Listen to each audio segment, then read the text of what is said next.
The morning sun painted golden streaks across the hotel room walls as Sarah Martinez opened her eyes at 6:47 a.m. For a moment, she forgot. Then it hit her. Today was her wedding day. A smile spread across her face so wide it almost hurt.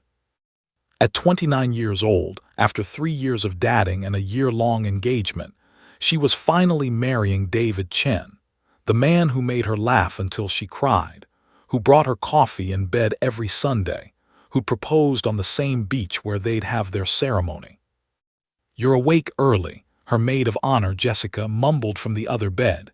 "Nervous." "Terrified," Sarah admitted, but her smile never faltered. The good kind of terrified. By 8 o'clock, the bridal suite at the Coronado Island Inn buzzed with controlled chaos. Sarah's mother, Alina, carefully steamed the ivory lace gown that had belonged to Sarah's grandmother. Bridesmaids sipped mimosas, while a makeup artist transformed Sarah's face, enhancing her natural beauty without hiding the freckles David loved to count. The hairstylist wove tiny white roses into Sarah's dark curls, creating an elegant updo that took 40 minutes to perfect. "Remember when you told me you'd never get married?"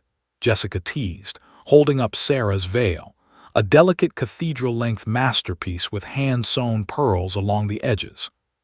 Sarah laughed. That was before David. He changed everything. She'd met David Chen 5 years ago at a charity 5K run.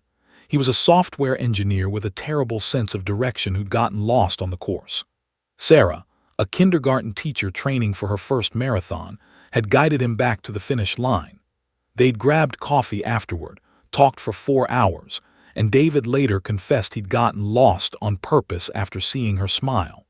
It was the kind of meet-cute Sarah's students would sigh over during story time. At 3 o'clock, with the ceremony scheduled for 5, Sarah finally stepped into her grandmother's gown. The lace hugged her curves perfectly, the train flowing behind her like a waterfall of vintage elegance. Alina's eyes filled with tears. "Mija, you look just like your grandmother on her wedding day." Sarah gazed at her reflection, hardly recognizing the radiant bride staring back. This was real. This was happening. Meanwhile, across the island, David paced nervously in his hotel suite while his best man, Marcus, attempted to tie his bow tie for the 3rd time. "Dude, you're shaking like a leaf," Marcus observed. "What if I mess up my vows? What if I trip? What if you just enjoy marrying the love of your life?" Marcus interrupted, finally getting the bow tie right. "Sarah chose you, man. Out of everyone in the world, she chose you. Just focus on that." David took a deep breath, touching the small velvet box in his pocket. A surprise gift for Sarah, vintage sapphire earrings that matched her grandmother's gown. He'd been planning this moment for so long. Everything had to be perfect. The ceremony was scheduled on a private stretch of Coronado Beach, where the Pacific Ocean provided nature's cathedral. By 4:30 p.m., 50 guests assembled on white chairs arranged in a semicircle around a wooden arch decorated with white roses and flowing fabric. A string quartet played softly as the sun began its descent toward the horizon, painting the sky in shades of amber and rose gold. At precisely 5:07 p.m., Sarah appeared at the end of the white fabric aisle, her arm linked with her father's. The world seemed to hold its breath. David turned, saw her, and his composure shattered. Tears streamed down his face as she walked toward him, radiant in the golden hour light. Her veil caught the ocean breeze, floating behind her like a cloud. "Hi," she whispered when she reached him, her own eyes glistening. "Hi," he managed, voice thick with emotion.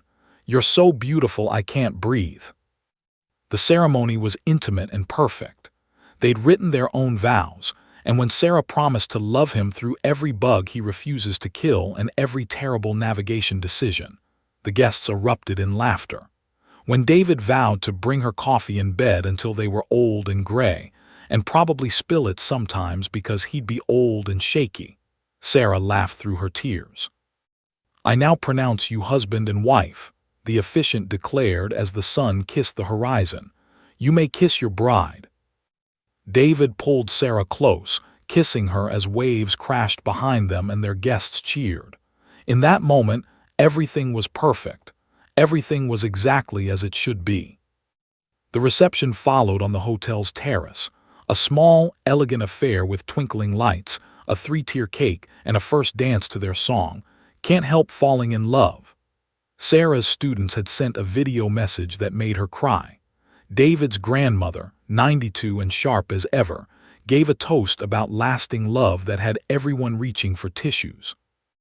By 9 o'clock, as the celebration wound down, Sarah and David prepared to leave for their honeymoon destination, a romantic cabin in the San Bernardino Mountains, 3 hours away. They'd rented it for a week of hiking, stargazing, and blissful isolation from the world. "Ready, Mrs. Chen?" David asked, opening the passenger door of his prized possession, a perfectly restored 1967 Ford Mustang in classic red. "Born ready, Mr. Martinez Chen," Sarah replied, using the hyphenated name they'd agreed on. She gathered her dress carefully, settling into the passenger seat while Jessica tucked the veil into a garment bag in the backseat. "Drive safe," Elena called out, blowing kisses. "Call us when you arrive." "We will, Mom," Sarah promised, waving as David started the engine. The Mustang purred to life and they pulled away from the hotel, tin cans rattling behind them, guests waving and cheering. David turned onto Highway 1, the scenic coastal route that would take them north before cutting east into the mountains. Sarah kicked off her uncomfortable heels with a sigh of relief, wiggling her toes. She rolled down her window, letting the evening air rush through, still warm from the day's heat. "Can you believe we're actually married?" she asked, lacing her fingers through David's free hand. "Best decision I ever made," he replied, kissing her knuckles. The sun had set completely now, leaving only a purple-orange afterglow on the horizon. Stars began appearing in the darkening sky. Sarah leaned her head back, watching them emerge one by one, feeling more content than she'd ever felt in her entire life. Neither of them noticed the storm clouds gathering rapidly ahead, moving in from the ocean with unusual speed. Neither saw the 18-wheeler approaching from the opposite direction, its driver fighting to keep his eyes open after 18 straight hours behind the wheel. Sarah turned up the radio and they sang together, off-key and laughing, speeding toward their future. They had no idea they had less than 40 minutes left together. The first raindrops hit the windshield at exactly 9:32 p.m., 15 minutes before everything changed forever. "That came out of nowhere," David said, flipping on the wipers. What had been a clear, star-filled evening moments ago had transformed into something ominous. Dark clouds rolled across the sky with unnatural speed, swallowing the moonlight. The ocean to their left had turned choppy, whitecaps visible even in the darkness. Sarah pulled her window up halfway, not wanting to lose the fresh air entirely. "Weather app didn't mention rain," she said, checking her phone. "Should we pull over and wait it out?" "We're only about 40 minutes from the cabin," David reasoned, squinting through the increasingly heavy downpour. "Besides, this is California, probably just a quick shower." He was wrong. Within minutes, the shower became a deluge. Rain hammered the Mustang's roof like thousands of drumming fingers. The wipers, even on their highest setting, could barely keep up. Visibility dropped to maybe 30 feet. David slowed from 65 to 45 miles per hour, his hands tight on the steering wheel. "Maybe we should pull over," he admitted, leaning forward to see better through the wall of water. Highway 1 along this stretch was beautiful during the day, dramatic cliffs dropping to the Pacific, curves that hugged the coastline, breathtaking views at every turn. At night, in a storm, it became something else entirely. Treacherous, unforgiving. The guardrails seemed inadequate, the shoulder narrow, the drop-offs into darkness absolute. "There's nowhere safe to stop," Sarah observed, looking at the narrow shoulder that separated them from the cliff edge. "Just take it slow. We're okay."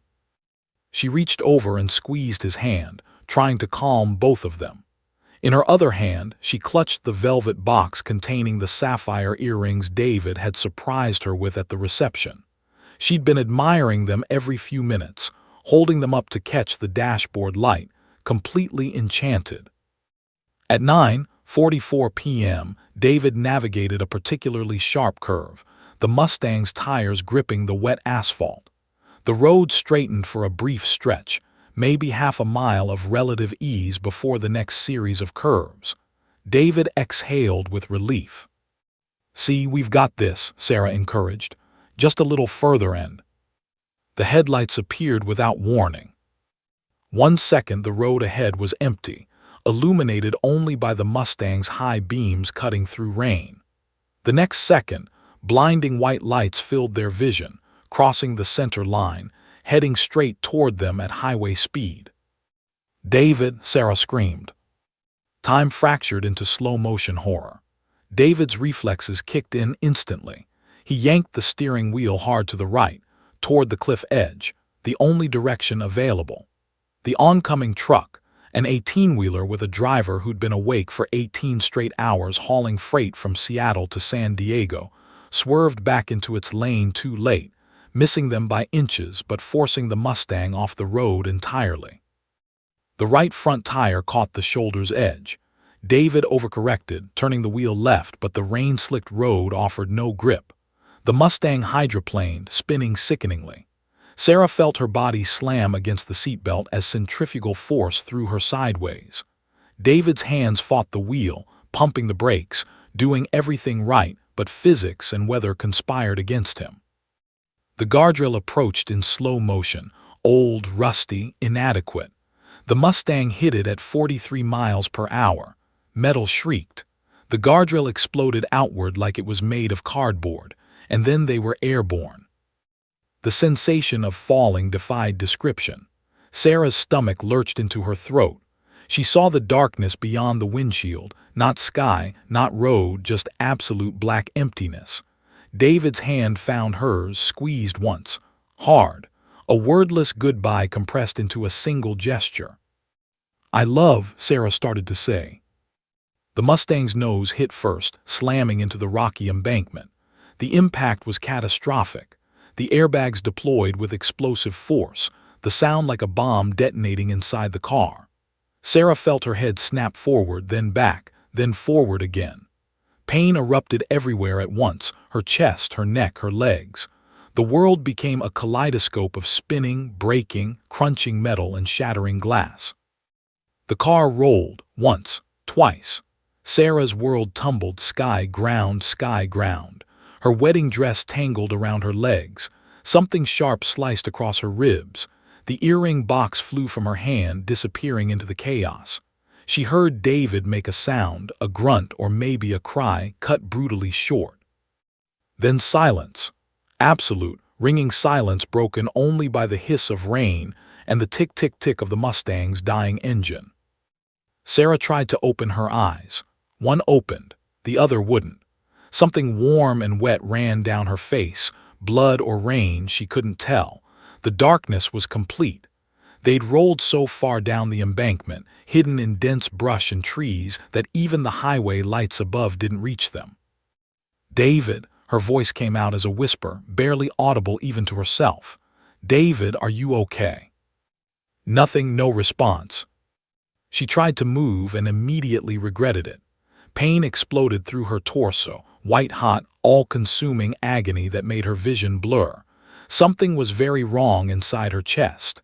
Each breath felt like breathing through a straw filled with broken glass. She tasted copper, blood filling her mouth. "David," she tried again, louder this time, though it cost her everything. "Baby, please answer me." Her right hand could move. She reached sideways toward the driver's seat, her fingers searching in the darkness. She found his hand. It was there, still gripping the steering wheel. She wrapped her fingers around his wrist, feeling for a pulse. Cold, already cold, and still. "No," Sarah whimpered. "No, no, no, no, no." She squeezed his hand harder as if she could will life back into him. "David, wake up. Please wake up. We just got married. You can't. But he could. He had. The impact that had merely devastated Sarah had killed David instantly, massive trauma that no seatbelt or airbag could prevent. Sarah's mind refused to accept it. This wasn't real. This was a nightmare. Any second she'd wake up in the hotel room, pre-wedding jitters manifesting as a terrible dream. Any second now. Rain poured through the shattered windshield, soaking her grandmother's ruined dress. The white lace turned dark with water and blood. Sarah shivered, shock setting in, her body's temperature plummeting. She couldn't feel her legs, couldn't move them. Her breathing grew more labored, short, wet gasps that suggested her lungs were filling with fluid. Above them on the highway, the truck driver never stopped. Maybe he didn't realize what happened. Maybe he was too terrified of losing his job. Either way, he vanished into the night, leaving no witnesses. Cars passed overhead, their headlights briefly visible through the trees, none of them noticing the fresh break in the guardrail. The rain was already washing away the tire marks, nature erasing evidence of the tragedy. Sarah's consciousness began to flicker like a dying candle. Darkness crept in from the edges of her vision. She kept her hand on David's wrist, unwilling to let go, even as life drained from her body. "I'm sorry," she whispered to him, to herself, to the universe. "I'm so sorry." Her eyes closed. She didn't have the strength to open them again. Hidden in the darkness 150 feet below the highway, the newlyweds lay in their twisted metal tomb. One already gone, one following close behind. Nobody knew they were there. Nobody was coming. James Jake Morrison had been driving for 2 hours and 37 minutes, his mind occupied with thoughts he'd rather avoid. The visit with his sister hadn't gone well. She'd spent most of dinner trying to convince him to see a therapist about his nightmares, about the sleepless nights, about what she called his survivor's guilt. Jake had deflected, changed the subject, made jokes. He'd left early, making an excuse about work the next morning. Now at 9:45 p.m., he was on Highway 1 heading back to his apartment in Oceanside, rain pelting his Ford F-150, and wishing he'd taken the inland route instead. But the coastal highway was faster, and Jake had learned to embrace discomfort during his 8 years as a Navy SEAL. A little rain never hurt anyone. In the backseat, secured in a custom harness, Riker shifted position. The Belgian Malinois was 7 years old, retired from active duty after taking shrapnel in Afghanistan that had ended his military career, but not his spirit. Jake had adopted him 18 months ago when Riker was declared unfit for service.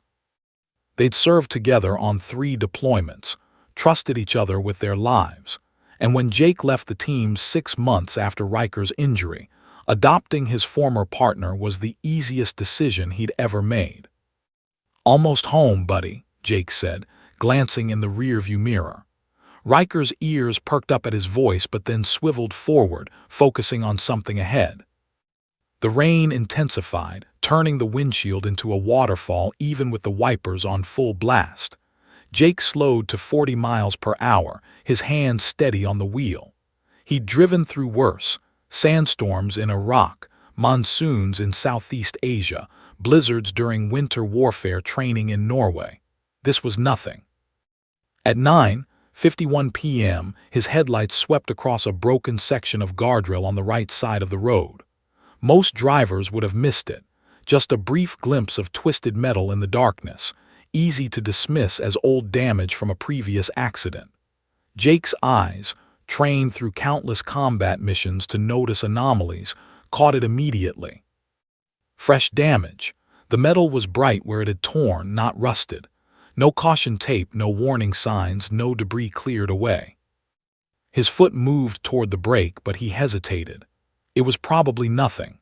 Someone hit the guardrail earlier, authorities hadn't responded yet. Not his problem. He had to be at work at 600, taking a job as a security consultant for a defense contractor, the kind of desk work that made him feel like he was slowly suffocating. Jake started to accelerate again. Then Riker barked.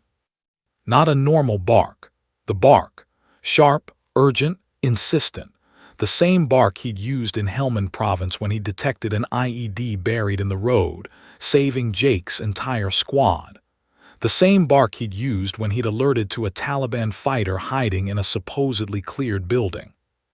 Jake's blood went cold. In 3 years of deployments, Riker had never been wrong. Not once. "What is it, boy?" Jake asked, already pulling onto the narrow shoulder, his emergency flashers automatically engaging. Riker barked again, louder, more frantic. He pawed at the window, his entire body rigid with urgency. All right, I hear you," Jake muttered, grabbing his Maglite flashlight from the glove compartment and his emergency med kit from behind the seat, habits from his SEAL days that he'd never broken. He pulled on a rain jacket, zipping it up. The moment Jake opened the door, Riker lunged past him, nearly knocking him over. The dog's leash was still attached to his harness, trailing behind him as he bolted toward the broken guardrail. "Riker, get back here," Jake shouted, but the dog ignored him completely, disappearing over the edge of the embankment. "Damn it," Jake cursed, clicking on his flashlight and following. The slope was steep, muddy, treacherous. His boots slipped on wet vegetation. Branches whipped at his face. The rain made everything slippery, and more than once he had to grab onto brush to keep from tumbling headlong down the hillside. "Riker," he called again, sweeping his flashlight beam through the darkness. The light caught Riker about 40 feet down, standing rigid, barking at something Jake couldn't see yet. Jake half slid, half climbed down to where Riker stood. The dog was focused on something beyond a thick cluster of manzanita bushes. Jake pushed through the brush, thorns catching on his jacket, and then his flashlight beam found it. Metal, twisted, red metal that had once been a car. A Mustang he recognized, though it was so mangled it barely resembled a vehicle anymore. The roof was partially crushed, the windshield completely gone, the passenger side crumpled like a tin can. "Oh God," Jake breathed, his training immediately taking over. His mind shifted into the analytical, emotionless state that had kept him alive through dozens of combat operations. Assess, respond, execute. He approached quickly but carefully, mindful of potential hazards, leaking fuel, unstable positioning, sharp metal edges. His flashlight swept across the interior. Driver's side first. A male, mid-20s to early 30s Asian American wearing a tuxedo. Jake didn't need to check for a pulse. He'd seen enough death to recognize it instantly. The driver was gone, probably died on impact. Jake's light moved to the passenger seat, expecting another fatality. Then he heard it, a soft, wet, gurgling sound, breathing, labored, struggling breathing. His flashlight illuminated white fabric soaked in dark red. A woman wearing what had once been a wedding dress. Her face was covered in blood, eyes closed, body trapped in the wreckage, but her chest was moving. Barely, but moving. "Ma'am, can you hear me?" Jake called out, already pulling his phone from his pocket with one hand while setting down his med kit with the other. His fingers flew across the screen. 911, location services on. 911, what's your emergency? Motor vehicle accident, Highway 1 northbound, approximately mile marker 47. 2 occupants, 1 fatality, 1 critical. Female, late 20s, multiple trauma, difficulty breathing, possible internal bleeding. I need paramedics and fire rescue immediately. The dispatcher's voice was professional but concerned. "Sir, are you trained in first aid?" "Former Navy SEAL, combat medic," Jake replied, already assessing the woman's injuries with his flashlight. "I'm going to provide emergency care until you arrive. How long?" A pause. Weather is delaying response times, approximately 30 to 45 minutes. Jake's jaw clenched. That was a death sentence. This woman wouldn't last 20 minutes, much less 45. Her breathing was deteriorating, which meant either a collapsed lung or her chest cavity was filling with blood. Probably both. "Copy that. I'll keep her alive until you get here," Jake said with more confidence than he felt. He ended the call and looked at Riker, who had positioned himself near the woman, whining softly. "Good boy," Jake said quietly. "You found her. Now I've got to save her." He pulled on the latex gloves from his med kit, another habit from the teams, and carefully reached through the shattered window to check the woman's pulse. Thready, weak, too fast. Shock was setting in. He gently touched her face, trying to rouse her. "Ma'am, can you hear me? My name is Jake. I'm a medic. You've been in an accident, but help is coming. I need you to stay with me, okay?" Her eyelids fluttered. One eye opened slightly, the other was swollen shut. She tried to focus on him but couldn't quite manage it. "David," she whispered, the word barely audible. Jake's heart sank. She was asking about the driver. About her husband, he realized, seeing the wedding dress, the tuxedo. Newlyweds, Jesus Christ. "Ma'am, I need you to focus on me right now, okay? What's your name?" "Sarah," she breathed. "David is he." Jake made a split-second decision. She needed hope, needed a reason to fight. The truth could wait. "Just focus on staying awake for me, Sarah. Can you do that?" But even as he spoke, her breathing became more labored, more desperate. A wet, rattling sound accompanied each breath. Definitely a collapsed lung, possibly a hemothorax. Without immediate intervention, she'd drown in her own blood. Jake looked at his med kit, designed for basic trauma care, not this level of emergency. He looked at the wreckage, at Sarah's broken body, at the rain washing blood down the hillside. 30 to 45 minutes. She had maybe 15. "All right, Sarah," Jake said, his voice calm and authoritative, the voice he'd used to command men in combat. "You're not dying tonight, not on my watch. I'm going to keep you alive until help arrives, but I need you to fight with me. Understand?" Sarah's eye found his face. Through pain and shock and approaching death, something in her responded to his certainty. She gave the tiniest nod. "Good," Jake said. "Let's get to work." Above them the rain poured down, and time became the enemy. Jake assessed the situation with brutal clarity. Sarah was trapped in the passenger seat, the door crumpled inward, pinning her legs. The dashboard had collapsed partially onto her lap. Moving her was impossible without proper extraction equipment, and moving her could sever her spine if it was damaged, which it almost certainly was given the violence of the crash. He'd have to work around the wreckage. "Sarah, I'm going to check your injuries. Some of this might hurt, but I need to know what we're dealing with. Squeeze my hand if you understand." Her fingers twitched against his palm. Good, she was still responsive. Jake's flashlight revealed the extent of the damage. A deep laceration across her forehead explained the blood covering her face. Her left arm hung at an unnatural angle, broken, possibly in multiple places. But those weren't the killers. The killers were internal. Her breathing had become increasingly wet and labored. Each inhalation produced a sucking sound that made Jake's stomach turn. Tension pneumothorax, air escaping her lung and filling her chest cavity, collapsing the lung and putting pressure on her heart. Without treatment, she'd be dead in minutes. "Sarah, I need to help you breathe, okay? This is going to hurt, I'm sorry." He pulled off his rain jacket and shirt, using his pocket knife to cut the shirt into strips. Sarah's wedding dress was already torn on the left side, exposing her ribs. Jake could see the unnatural movement of her chest, paradoxical breathing, one side moving differently than the other. His hands moved with practiced precision, feeling along her ribs until he found the spot, fifth intercostal space, mid-axillary line.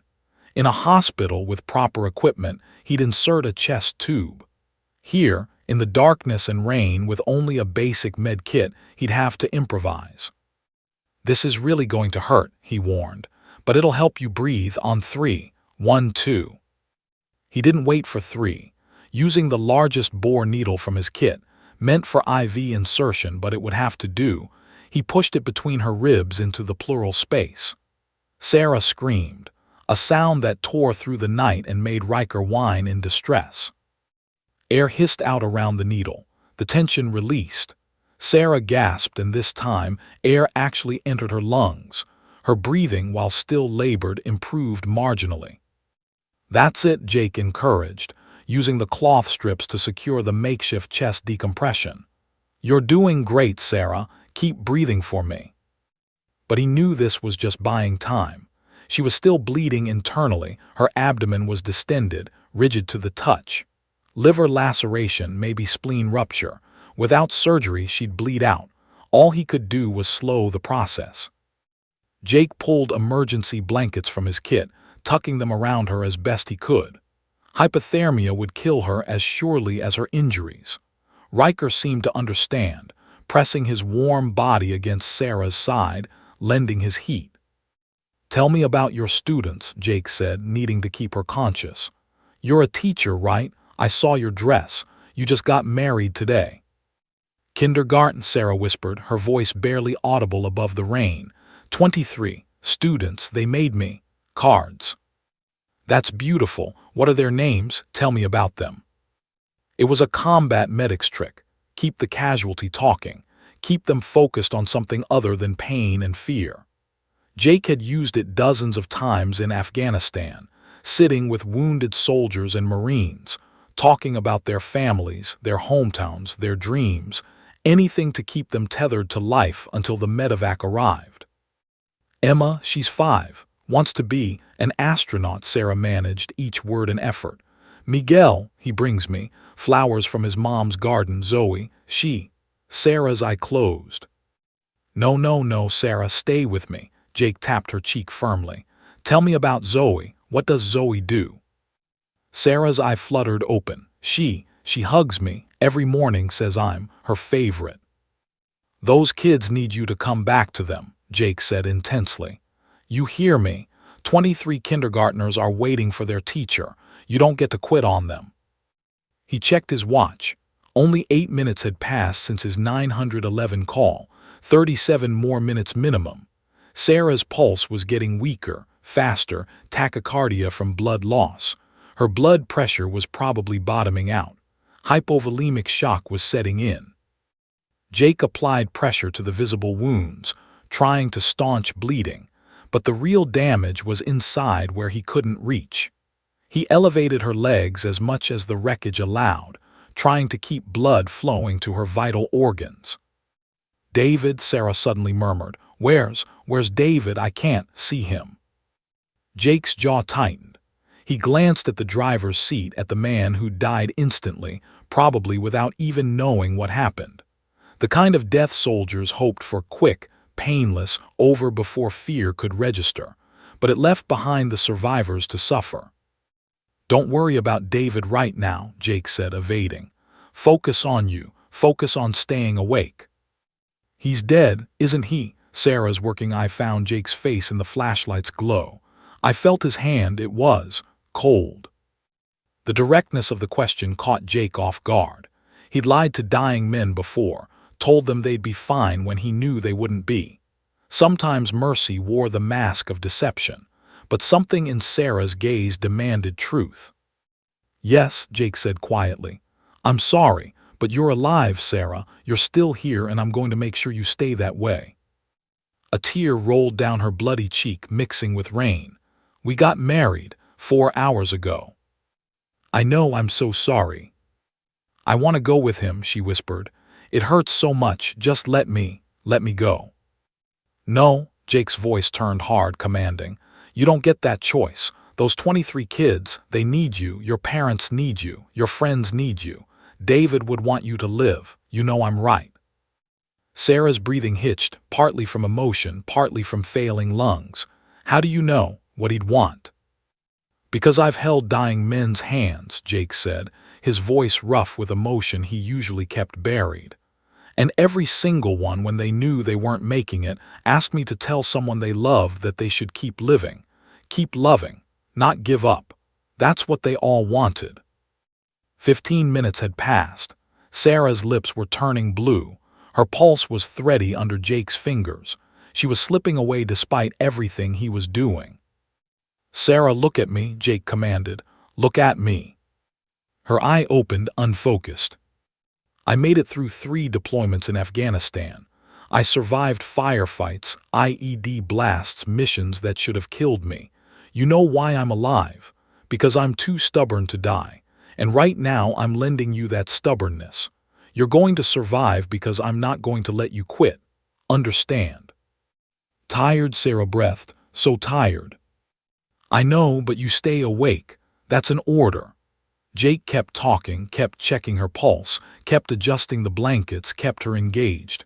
He told her about Riker, about how the dog had alerted to the accident, about their deployments together. At 23 minutes, Sarah stopped responding to questions. Her breathing became shallow, rapid. Jake's heart hammered. He was losing her. Sarah, stay with me. He checked her airway, still pat, pulse still there but barely, breathing inadequate. Then Sarah stopped breathing entirely. No, God damn it, no. Jake immediately tilted her head back, pinched her nose, and began rescue breathing. 1 breath, 2 breaths.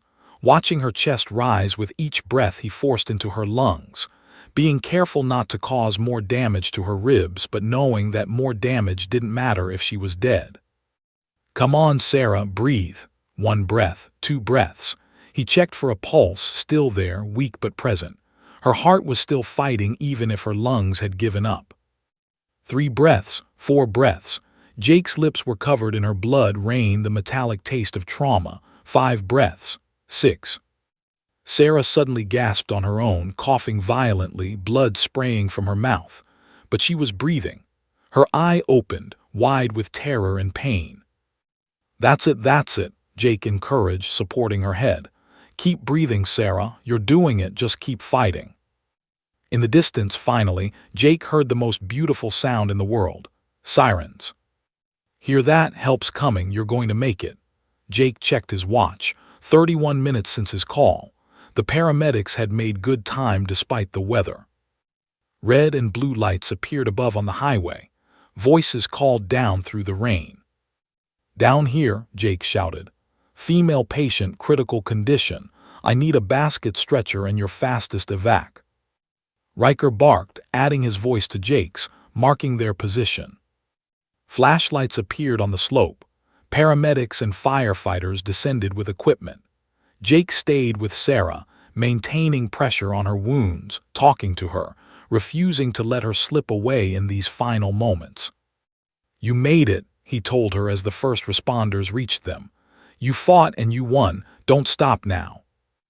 As professional hands took over as they prepared Sarah for extraction, Jake finally stepped back. His hands were covered in blood. His body was shaking. Adrenaline crash, delayed stress response. Riker pressed against his legs, grounding him. A paramedic looked at Jake with respect. What you did, you saved her life. Another 5 minutes and she'd be gone.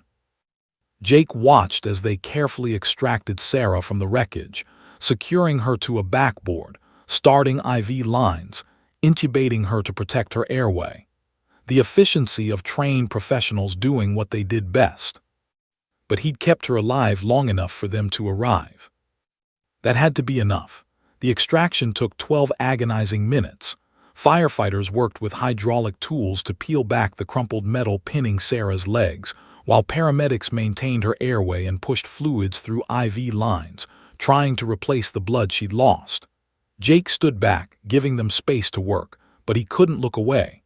Riker sat pressed against his leg, sensing his handler's distress. BP's dropping 80/40, one paramedic called out. We're losing her. Get her out now, the senior paramedic ordered. We can't wait for a perfect extraction. She needs surgery 5 minutes ago. They pulled Sarah free with controlled urgency, transferring her to the backboard. Even unconscious, she moaned in pain as they moved her. Jake flinched at the sound. He'd heard men scream in combat, had held dying soldiers who begged for morphine, but something about Sarah's suffering cut deeper. Maybe because she'd just been celebrating the happiest day of her life. Maybe because the universe seemed particularly cruel tonight. Sir, we need your statement, a sheriff's deputy said, appearing at Jake's elbow with a notepad. Later, Jake said shortly, watching as they carried Sarah up the embankment on a stretcher. 4 firefighters struggling with the steep terrain and mud. "Sir, I said later," Jake snapped, then immediately regretted his tone. "I'm sorry, I need to make sure she gets to the hospital, then I'll tell you everything." The deputy nodded, understanding in his eyes. "You did good work down there, real good work." Jake followed the stretcher up the slope, Riker at his heels. At the top, an ambulance waited, rear doors open, light spilling out. They loaded Sarah inside with practiced efficiency. A paramedic was already setting up for intubation, preparing medications, calling vitals to the hospital via radio. Trauma activation, ETA 15 minutes. Female, approximately 28 to 30 years old, multi-system trauma, suspected internal bleeding, tension pneumothorax decompressed in field GCS-3. Jake started to turn away. His job was done. Then he heard Sarah's voice, weak and slurred around the oxygen mask. "Wait, where's the man?" The paramedics looked confused. Jake stepped closer to the ambulance. "Sarah, it's Jake, I'm right here." Her hand reached out blindly and Jake took it without thinking. Her grip was weak, her skin cold and clammy. "Don't leave," she whispered. "Please, everyone left, David left, don't leave me alone." Something in Jake's chest cracked. He looked at the senior paramedic, a woman in her 40s with kind eyes and 20 years of experience written in the lines of her face. "Can I ride with her?" Jake asked. The paramedic hesitated. "Family only usually, are you?" "He saved her life," another paramedic interjected. "Performed field decompression with a damn IV needle. I've seen military medics who couldn't pull that off." The senior paramedic nodded. "Get in, but stay out of the way." Jake climbed into the ambulance, still holding Sarah's hand. Riker tried to follow, but Jake stopped him. "Stay, boy, you did your job, stay with the truck." He looked at a firefighter. "Can someone watch my dog? He's in the cab of the F-150. "We've got him," the firefighter assured. The ambulance doors slammed shut, and they were moving, sirens wailing, racing through the storm toward Scripps Memorial Hospital in La Jolla, the nearest trauma center with the capability to handle Sarah's injuries. Inside the cramped space, the paramedics worked with controlled intensity. One established a second IV line. Another placed electrodes for continuous cardiac monitoring. The senior paramedic listened to Sarah's lungs with a stethoscope, her face tight with concern. "Decreased breath sounds on the left. That needle decompression probably saved her life, but she needs a chest tube ASAP." She looked at Jake. "What's your medical background?" "Navy SEAL, 8 years. Combat medic certification, 3 deployments." She nodded with new respect. "You know she's critical then. I won't lie to you, she might not make it to the hospital." "She'll make it," Jake said with conviction he didn't entirely feel. He squeezed Sarah's hand. "You hear that, Sarah? Stay with us, just a little longer." Sarah's eye opened slightly, the one that wasn't swollen shut. She looked at Jake, and for a moment there was clarity in her gaze. "My husband died," she said, the words devastatingly simple. Jake's throat tightened. "I know, I'm so sorry." "We were married 4 hours. A tear slipped down her cheek. 4 hours, that's all we got." "Sarah, why did you save me?" The question wasn't angry, just exhausted, bewildered. "Why not just let me go with him?" The paramedics exchanged glances but stayed silent, giving Jake space to respond. Jake leaned closer, his voice low and intense. "Because your life matters. Because 23 kindergartners are going to show up to school next week expecting their teacher. Because your parents deserve to hug their daughter again. Because David loved you, and the last thing he'd want is for you to give up." "You don't know that," Sarah whispered. "Yes, I do." Jake's voice was rough with emotion. "I know because I've been where you are. Different circumstances, but the same darkness. After my last deployment, I lost 3 men in my unit. My best friend died in my arms from an IED blast. I asked myself the same question. Why did I survive when better men died? Sarah's eyes stayed fixed on his face. You want to know what I learned, Jake continued. Survival isn't random, it's not luck, it's responsibility. You're alive because you have something left to do, some purpose left to fulfill. And until you figure out what that is, you keep breathing. You keep fighting. Not because it's easy, but because it's what survivors do. I don't want to survive without him, Sarah said, her voice breaking. I know, but you will. Because that's what love demands. You honor David by living, by remembering him, by taking all that love you have for him and pouring it into something meaningful. The ambulance hit a pothole and Sarah cried out in pain. The monitor beeped frantically, her heart rate spiking, blood pressure dropping further. She's crashing, the paramedic announced, VTAC. Sarah's body went rigid, her back arching. The monitor showed ventricular tachycardia, her heart beating too fast to pump blood effectively. Charging to 200, the senior paramedic said, grabbing the defibrillator paddles. Clear. Jake released Sarah's hand, pressing himself against the ambulance wall as they shocked her. Sarah's body jerked. The monitor showed continued VTAC. Again clear. Another shock. This time the rhythm converted, irregular but pumping. Sarah gasped, her eyes rolling back. We're 2 minutes out, the driver called from the front. She doesn't have 2 minutes, the paramedic responded, pushing more medication through the IV. Go faster. Jake reclaimed Sarah's hand. Listen to me, Sarah Martinez. You don't die in this ambulance. You don't die tonight. I'm making you a promise. If you fight, if you survive this, I'll make sure your husband is remembered. I'll make sure he didn't die for nothing. But you have to fight. Right now, fight. Whether his words reached her or the medications kicked in, Sarah's vital signs stabilized slightly. Not good, but not actively dying. The ambulance screeched to a halt, and the rear doors flew open. A trauma team waited on the hospital loading dock, 6 people in scrubs and trauma gowns, ready to move. The paramedics transferred Sarah to a gurney, rattling off vitals and interventions as they rushed through automatic doors. 29-year-old female, MVC with rollover and ejection. Jake tried to follow, but a nurse stopped him at the door. Sir, you can't go back there. Family waiting room is to the left. I'm not family, Jake said, suddenly aware of how he must look, covered in blood, soaking wet, exhausted. I pulled her out of the wreck. The nurse's expression softened. You saved her life. Now let us do our job. The waiting room has coffee and a phone if you need to call anyone. Jake nodded numbly. The adrenaline was wearing off, leaving him shaky and cold. He walked to the waiting room, a generic space with uncomfortable chairs, outdated magazines, and fluorescent lighting that made everything look sickly. He was alone.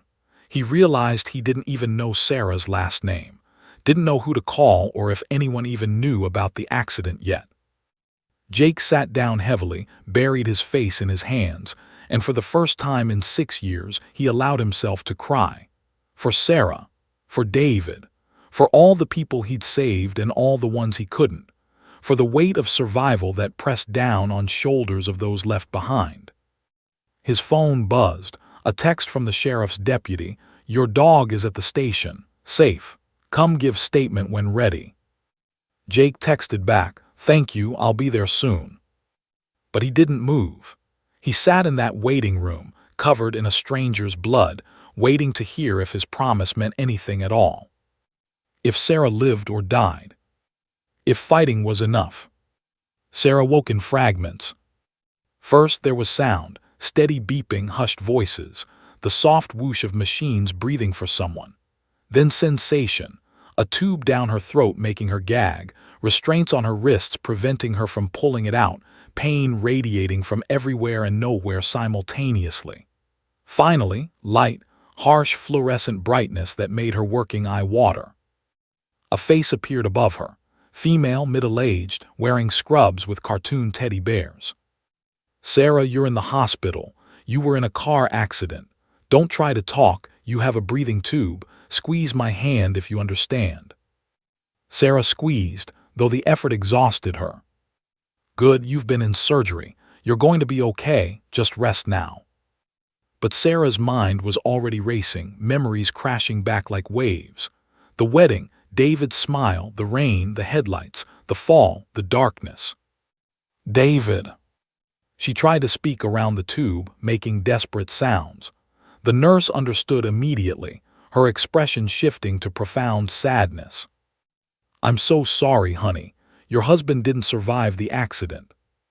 Sarah had known, had felt his cold hand in the wreckage, but hearing it confirmed broke something fundamental inside her. Tears streamed down her face, and she couldn't wipe them away because of the restraints.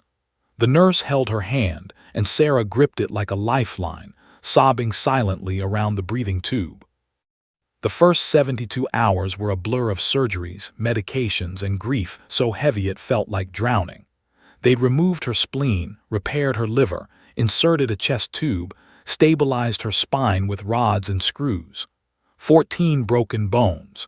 Internal bleeding that had nearly killed her twice on the operating table. The doctors called her survival miraculous. Sarah called it a curse. On the 4th day, they removed the breathing tube. Her mother, Alina, was there, looking like she'd aged 10 years. Her father sat in the corner, his face gray with exhaustion. Her younger sister, Maria, held her hand. Mija, Alina whispered, stroking Sarah's hair. Thank God you're alive. David's dead, Sarah said, her voice raw from the breathing tube. It was the first thing she'd said aloud. The words made it real in a way nothing else had. I know, baby, I know. Alina's tears fell onto Sarah's hospital gown. We were married for 4 hours, Mom. 4 hours, that's all we got. There was nothing anyone could say to that. No words existed that could make that fair or bearable or anything other than devastatingly wrong. Over the next few days, Sarah learned the details. The truck driver had been found 60 miles up the highway. He'd stopped at a gas station, and security footage showed him visibly shaken, making phone calls. He turned himself in, admitted he fell asleep at the wheel. He'd been driving for 18 hours straight, violating federal regulations. He was in custody, facing vehicular manslaughter charges. None of it brought David back. Jessica, her maid of honor, visited with the wedding album the photographer had rushed to complete. Sarah couldn't look at it. The dress she died in, her grandmother's dress, had been cut off her in the ER, ruined beyond repair. The sapphire earrings David had given her were gone, lost somewhere in the wreckage or the mud. Everything from the happiest day of her life had been destroyed in minutes. On day 6, Alina brought news that finally penetrated Sarah's fog of grief. There was a man, her mother said carefully. He found you. The police said he and his dog discovered the wreck, called 911, and kept you alive until the ambulance arrived. The paramedics said you would have died without him. Sarah's memory stirred. A voice in the darkness, strong hands, someone telling her to fight, to stay awake, to think of her students. Jake, she whispered. His name was Jake. You remember. Some of it, he was there, Sarah's voice broke. He tried to save David too. Alina's expression answered before her words did. David died on impact, sweetheart.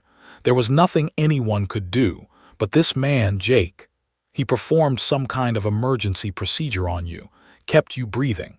The doctors said another 10 minutes and you'd have been gone. Sarah absorbed this. A stranger had saved her life while her husband lay dead beside her. The unfairness of it, that David couldn't be saved but she could, felt like another weight crushing her chest. I want to thank him, Sarah said. We've been trying to find him, Maria interjected. He gave a statement to police, then disappeared. Didn't leave contact information, didn't want recognition. The sheriff's office said he's a former Navy SEAL. That's all we know. A SEAL? That explained the calm competence she remembered, the authoritative voice telling her she wasn't allowed to die. Find him, Sarah insisted, with more force than she'd mustered since waking up. Please, I need to see him." Her family exchanged glances. They'd been worried about Sarah's will to live, about the depression that threatened to swallow her. If finding this man gave her something to focus on besides grief, they'd move heaven and earth to make it happen. Alina made calls. Maria posted on social media, sharing the story of the mysterious rescuer. The local news picked it up. Navy SEAL and dog save newlywed from clifftop crash. Tips came in, but most led nowhere. 3 weeks into her hospital stay, Sarah began physical therapy. The spinal injury meant learning to walk again. Every step was agony. Her therapist, a no-nonsense woman named Patricia, pushed her relentlessly.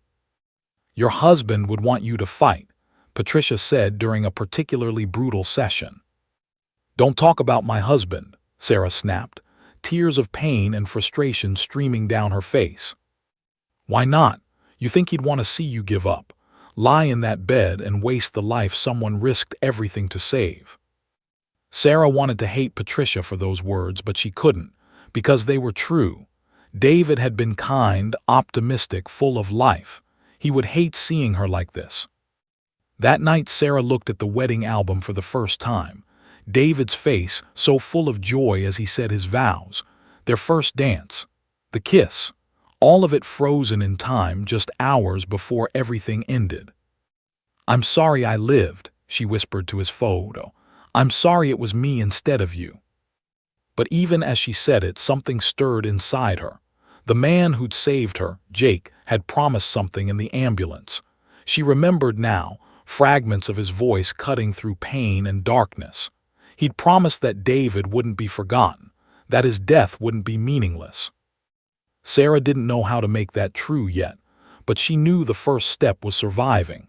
Actually surviving, not just existing. On day 37, Alina rushed into Sarah's room waving her phone. "We found him." Maria tracked him down through military records and cross-referenced with the police report. "James Morrison lives in Oceanside. He works for a defense contractor. And Sarah, he's agreed to meet you." Sarah's heart raced. After more than a month, she'd finally faced the man who'd held her hand in the darkness. The man who'd breathed life into her lungs. The man who'd made her a promise she could barely remember but desperately needed to understand. "When?" Sarah asked. "Tomorrow, there's a coffee shop near his work. Are you sure you're ready?" Sarah looked down at her hands, still bruised from IV lines, still shaking slightly from weakness. She'd been discharged from the hospital 3 days ago, sent home to her parents' house with a walker, a pharmacy's worth of medications, and a follow-up schedule that would last months. Was she ready? No, she wasn't ready for any of this. Wasn't ready to be a widow at 29. Wasn't ready to navigate a world without David. Wasn't ready to face the man who'd saved her when he couldn't save her husband. But ready or not, she needed this. Needed to look Jake Morrison in the eye and ask the question that haunted her. Why had she survived when David hadn't? And what was she supposed to do with this life she'd been given? "Tell him yes," Sarah said. "I'll be there." The coffee shop was deliberately neutral, a chain place with generic decor, halfway between Sarah's parents' house and Jake's work in Oceanside. Sarah arrived 20 minutes early, her sister Maria driving because Sarah still couldn't manage it herself. She navigated slowly with her cane, her spine protesting every movement despite the rods holding it together. "Want me to come in?" Maria asked, protective as always. "No, I need to do this alone." Sarah squeezed her sister's hand. "Wait in the car, I'll text when I'm done."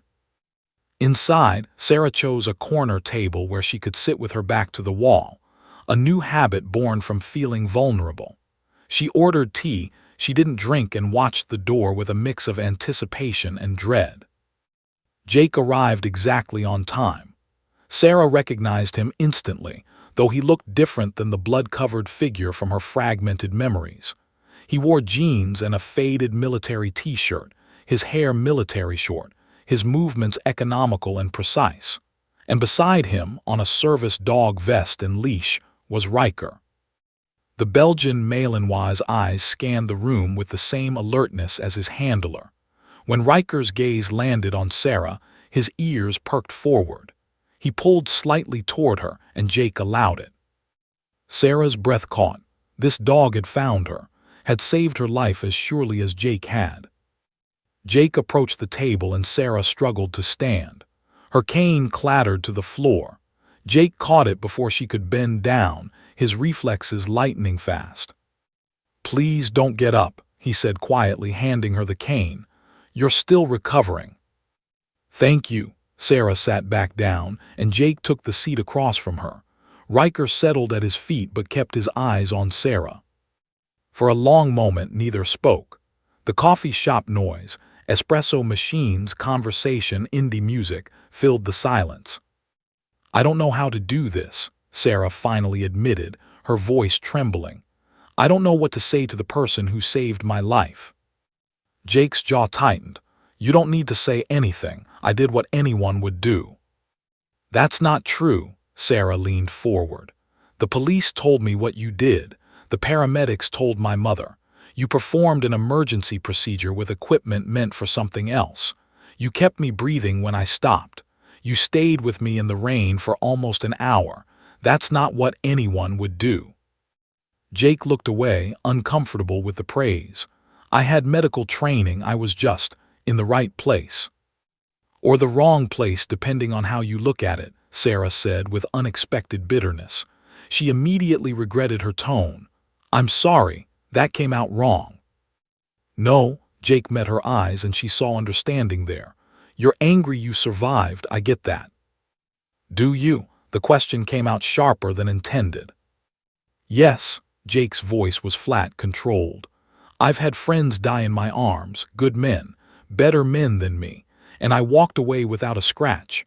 Survivor's guilt is a special kind of hell, and nobody who hasn't lived it understands." Sarah felt tears welling up. "They keep telling me I'm lucky, that I'm a miracle, that I should be grateful, but my husband is dead and I'm alive and I don't understand why. What's the point? Why did you save me when you couldn't save him?" The words hung between them, brutal and honest. Jake flinched as if she'd struck him. "I'm sorry," he said quietly. "I checked him first. He was already gone. There was nothing." "I know." Sarah wiped her eyes. "I'm not blaming you. I'm so angry at the universe, at God, at whoever decides these things. David and I were married for 4 hours. 4 hours, that's all we got.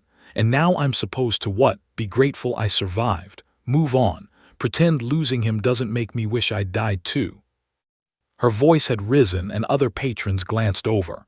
Jake remained calm, steady, an anchor in her storm of emotion. "Can I tell you something?" Jake asked. "And you can tell me to shut up if you want." Sarah nodded, dabbing her eyes with a napkin. "After my last deployment, my best friend, a guy named Marcus Chen, actually died from an IED. He was 3 feet in front of me when it detonated. I got knocked on my ass. He got shredded. In the hospital, all I could think was why him and not me. He had a wife and 2 kids.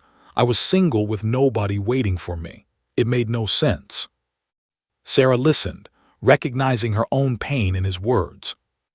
"I spent a year drowning," Jake continued. "Drinking too much, pushing people away, wondering what the hell I was supposed to do with a life I didn't deserve to have. My sister finally dragged me to therapy. And you know what my therapist said that changed everything?" "What?" "She said, 'You're asking the wrong question. Instead of asking why you survived, ask what you're going to do with your survival. Because the truth is, we'll never know why. Some things don't have reasons, but we can choose what our survival means." Sarah absorbed this, turning it over in her mind.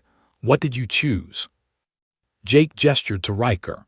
"I adopted my military working dog when he was retired. Started volunteering with veteran support groups. Nothing huge. Nothing that erases what I lost or who I couldn't save, but it gives my survival purpose beyond just existing." "I don't know what my purpose is," Sarah whispered. "I can barely walk. I can't go back to teaching yet. I can't do anything except hurt and miss him and wonder why I'm still here." That's okay, Jake said gently. You don't have to know yet, you just have to keep breathing. That's enough for now. Sarah looked at Riker, who was watching her with intelligent brown eyes. Can I pet him? Yeah, he'd like that. Sarah reached down carefully, her movements limited by her injuries. Riker stood and moved closer, pressing his head into her hand. His fur was warm, soft. He licked her wrist gently. Something inside Sarah broke open. She buried her face in Riker's fur and sobbed deep, wrenching cries she'd been holding back for weeks. The dog stood perfectly still, allowing her to lean on him, providing the wordless comfort that humans couldn't. Jake didn't speak, didn't try to stop her tears. He just waited, one hand resting on Riker's back, giving her space to fall apart. When Sarah finally pulled back, her face was blotchy and wet, but something felt different. Lighter, maybe, or just less alone. I'm sorry, she said, embarrassed. Don't be. Riker's used to it. He's basically a four-legged therapist at this point. Sarah managed a weak smile, her first in 6 weeks. Thank you for finding me, for staying with me, for not letting me die alone in the dark. Thank you for fighting, Jake countered. For staying alive when it would have been easier to let go takes more courage than people realize. They talked for another hour. Not about the accident, they'd lived through enough of that. Instead, they talked about Sarah's students, the cards they'd sent, the drawings that covered her hospital room walls. Jake shared stories about Riker's antics, about the other veterans he worked with, about the small ways he tried to make his survival matter. When Sarah finally stood to leave, leaning heavily on her cane, Jake helped her to the door. Can we do this again? Sarah asked. Not because I need to thank you anymore, but because I think you're one of the only people who understands what this feels like. Jake considered this. He'd spent years avoiding deep connections, keeping people at arm's length to avoid more loss. But something about Sarah's raw honesty made him want to break that pattern. Yeah, he agreed, I'd like that. They exchanged phone numbers. As Sarah walked to her sister's car, she turned back once. Jake and Riker stood in the coffee shop doorway, watching to make sure she made it safely. For the first time since the accident, Sarah felt something beyond grief and pain. She felt hope. Not that everything would be okay, it wouldn't. David was gone, and that wound would never fully heal. But maybe, just maybe, survival could mean something more than just staying alive. 18 months after the crash, Sarah stood at the starting line of the Coronado Bridge Run 5K, her heart pounding with a mixture of excitement and terror. The last time she'd run a race, she'd met David. The symmetry wasn't lost on her, returning to where their story began, now that his had ended. You sure about this? Jessica asked, adjusting Sarah's race bib. You don't have to prove anything. I'm not proving anything, Sarah replied, stretching carefully. Her spine would never be the same. The rods and screws were permanent. But 6 months of intensive physical therapy had brought her from a walker to a cane to finally, miraculously, running shoes. I'm just living. In the crowd, Jake and Riker waited near the finish line. Jake held a poster board that Sarah's kindergarten class had made, decorated with pictures of dogs wearing superhero capes and the words, Mrs. Chen's Miracle Student, in 23 different handwritings. When Sarah spotted it, she laughed, a real, genuine laugh that still surprised her when it happened. The journey to this moment had been anything but linear. 3 months after meeting Jake at the coffee shop, Sarah had attempted to return to teaching. She'd lasted 2 weeks before a student's innocent question, Mrs. Chen, where's Mr. Chen, had sent her spiraling into a panic attack in the supply closet. She'd taken a leave of absence, devastated that even her students, her purpose, couldn't pull her out of the darkness. Jake had shown up at her parents' house that night with Riker and take out Chinese food. Heard you had a rough day, he'd said simply. Who told you? Sarah had asked, though it didn't really matter. Your sister may have called me, said you wouldn't talk to anyone. Jake set the food on the kitchen table. You don't have to talk, we can just sit. Riker's good at that. They'd sat in silence for an hour, Riker's head on Sarah's lap, before she finally spoke. I thought going back to teaching would save me, that those kids would give me a reason to keep going, but it just made everything hurt more. Every happy moment reminds me of what I lost. Every milestone I hit, walking without a cane, driving again today, David's not here to celebrate it with me. I know, Jake had said quietly. After Marcus died, I couldn't go to any of our old haunts, couldn't listen to the music we liked. Everything was contaminated with loss. How did you get past it? Honestly, I didn't, not entirely, but I stopped expecting myself to. I gave myself permission to grieve forever if I needed to, and somehow once I stopped fighting the grief it became easier to carry. Does that make sense? It had, and slowly, painfully, Sarah had stopped trying to get over David's death and started learning to live alongside it. She'd returned to teaching at the start of the new school year, but she'd made changes. On the first day, she'd shown her students a photo of Riker and told them the story, age-appropriate version, of the hero dog who'd saved her life. She'd explained that her husband had died, that she'd been very hurt, but that she was back because she loved teaching and loved them. The kids, with the beautiful simplicity of 5-year-olds, had accepted this. They made Riker cards and drawings. They told her about their own pets. They hugged her when she looked sad. They didn't try to fix her, they just loved her. Sarah had also started the David Chen Memorial Scholarship for children of first responders, paramedics, firefighters, police officers, EMTs. The first recipient had been the daughter of one of the paramedics who'd worked on Sarah that night. At the award ceremony, Sarah had met the entire crew who'd saved her life, had thanked them properly, and had felt, for the first time, that David's death might contribute to something larger than tragedy. Jake, meanwhile, had found his own healing path.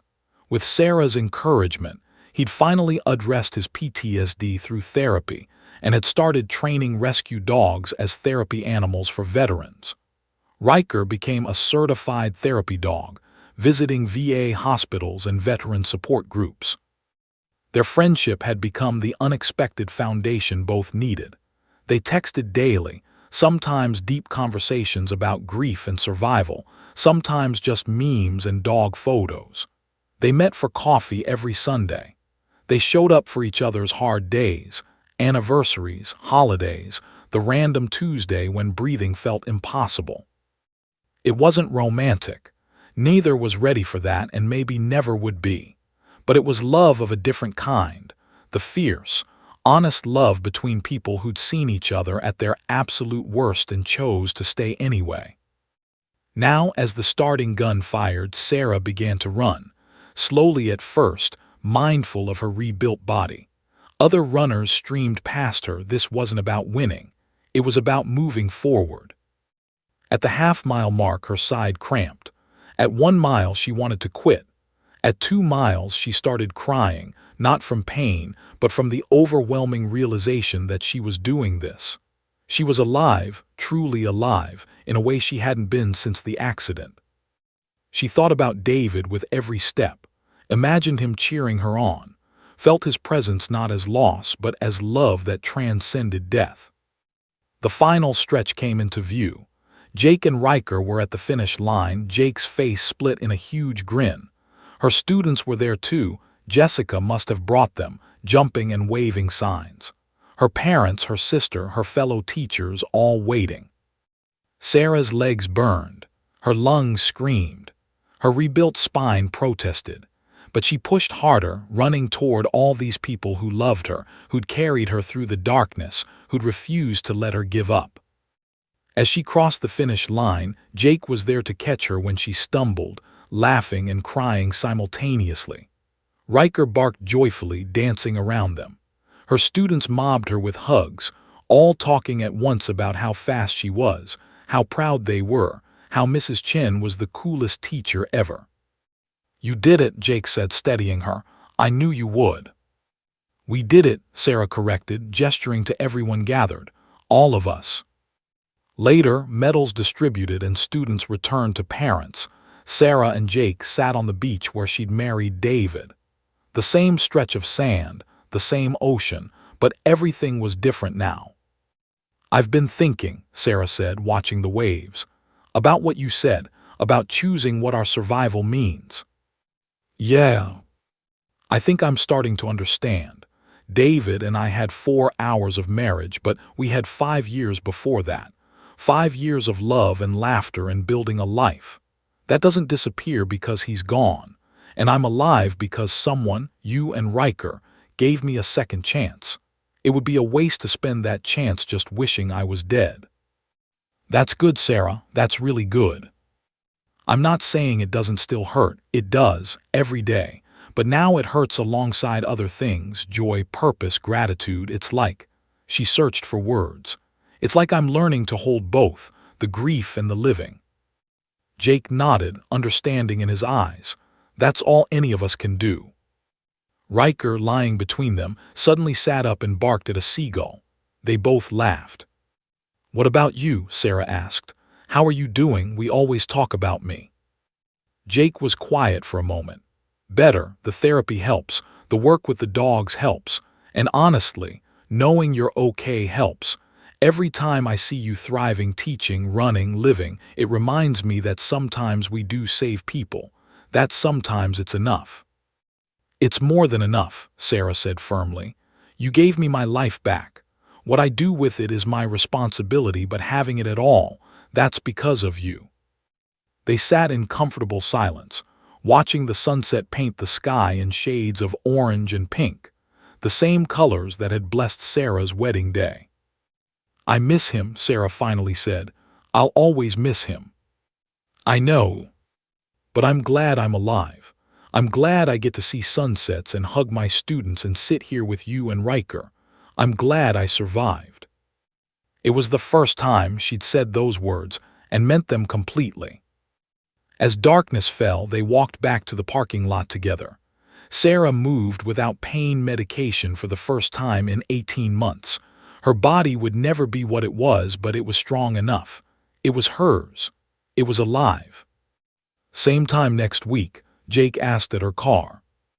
"Wouldn't miss it." Sarah drove home to her new apartment. She'd finally moved out of her parents' house last month. On her refrigerator was a photo from her wedding day, David's face frozen in joy. Next to it was the poster from today's race. She touched David's photo gently. "I did it, baby. I ran. I finished. And I'm going to keep going. Not because I'm over you, I'll never be over you, but because you loved me and that love deserves to live on in everything I do." The grief would never disappear. The what-ifs would always haunt her, but Sarah had learned that survival wasn't about waiting for the pain to end. It was about choosing, every single day, to build a life worth the second chance she'd been given. She'd been supposed to die in that car crash. But a Navy SEAL and his dog had changed everything.